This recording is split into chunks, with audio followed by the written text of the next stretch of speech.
আচ্ছা, গরু ছাগলের কথা বললাম, আপনার কাছ থেকে কে টাকা নিছে বলেন? রুলের ভাই মাসে 15,000 টাকা নিচ্ছে। কিভাবে টাকা দিলেন আপনারা? কি বলছে? বলছে পুলিশ বেলা থেকে গরু আসবো, গরুর জন্য 15,000 টাকা দিল, আপনি কিছু দিলে ভিডিও টাকা গরু পাই দেবেন। টাকা দিচ্ছেন কার মাধ্যমে? মাসুদের হাতে দিচ্ছে। কে নিয়ে গেছে মাসুদের কাছে? দেলোয়ার হোসেন, জোসনার আব্বা। আচ্ছা, আপনি?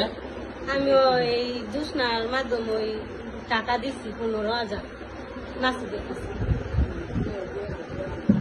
মাসুদরে দিছি 15,000 টাকা। মাসুদ কে? এই যে রুইলার ভাই মাসুদ কত টাকা দিচ্ছেন? 15,000। কি বলছে? কইছে এই যে গরু দিবে 1 মাসের ভিতরে, কইছে দিবে জানুয়ারি মাসের লাস্টে। জানুয়ারি মাসে। কইছে জানুয়ারি মাসের লাস্টে আপনারা গরু পাইয়া যাবেন না 70,000-এর মধ্যে। আচ্ছা, আপনি দিন কয় টাকা? 15,000। গরুর দাম কত? কইছে কোন গরুর দাম 70,000-এর মধ্যে দিব।